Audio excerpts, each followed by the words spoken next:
What is going on, guys? Welcome to your 14th JavaScript tutorial, and in this tutorial I'm going to start off teaching you guys something called an if statement, and then we're going to learn about something called comparison operators. So basically, an if statement is a really simple way to have your computer make a decision. You're going to give it a scenario, and if it's true, it's going to run a bit of code. For example, if you say if the variable called Bucky is equal to 24, then run this bit of code. If it's not, then don't do anything. So really simple decision. So let's go ahead and do that right now. Let's go ahead and make two variables, and later on we'll compare them to each other. So make a variable named apples and set this equal to 20 or 34, whatever, and make another variable called hot dogs and set this equal to like 53. It doesn't matter what numbers they are as long as they don't equal each other. So we have two variables. We already know what those do.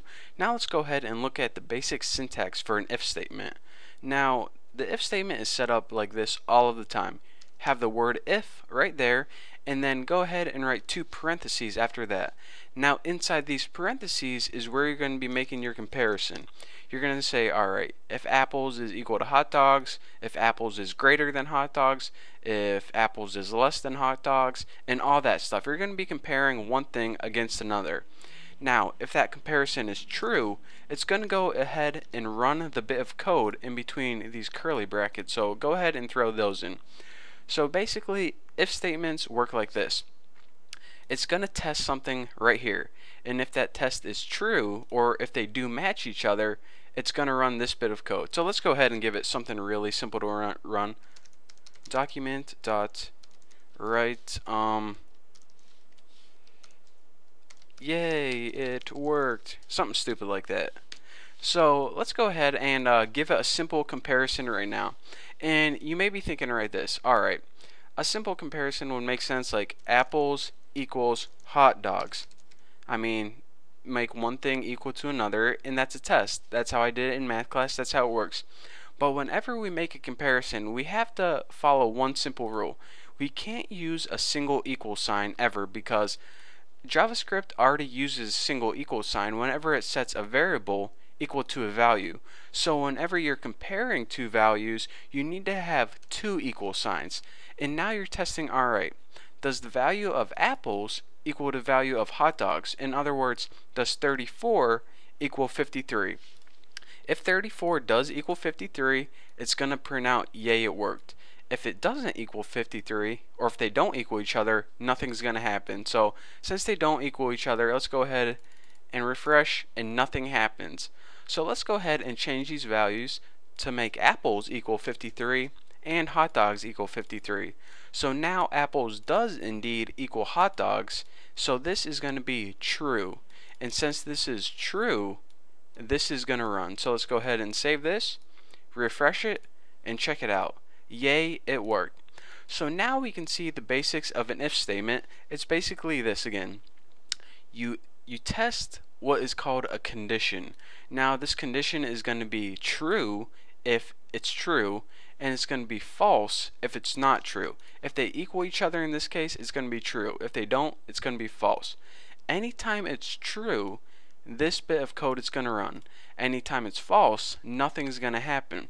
So you're basically giving your computer a decision to make. If this is true, run this. If it's not, don't do anything. So aside from this double equal sign, we know that we can use the double equal sign to tell JavaScript compare two things. We can also give it a couple other symbols. We can say exclamation point equals, and what this means is if apples doesn't equal hot dogs, go ahead and print this out. So check this out. Since they are alike and they do equal each other, then this is going to be false. Well, let me go ahead and run this and show you guys. Nothing happens right here. So why is this false? Well, does apples not equal hot dogs? No, they do equal each other. So it's false. So this is a way of saying, alright, if apples is not equal to hot dogs, do this. So when exactly will this print out? Say you had 53 and 99. Well, now they don't equal each other. So this statement is true. And since this is true, I'm going to go ahead and print this out, and it worked. So another thing that we can do is, I showed you guys how to make it equals and how to make it not equals. So you can of course use greater than and less than. These are really easy ones. If apples is greater than hot dogs, aka if 53 is greater than 99, print this out. So can you guys guess what's going to happen? It doesn't print it out because 53 is not higher than 99. And again, I don't need to show you this, but I might as well do it anyways. If 53 is less than 99, which is indeed true, since this statement is true, then this is going to print out just like that. So that is why when I refresh it, it prints out. So those are the 4 most common, but I also need to include one other thing.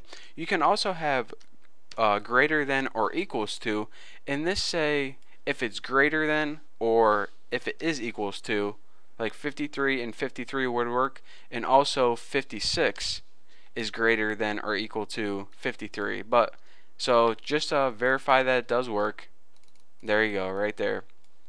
And also you have less than and equals to. So in any scenario where apples is less than or equal to hot dogs, which it would be false in this case because 56 is not less than or equal to hot dogs, whenever you save it, it doesn't work. So check it out.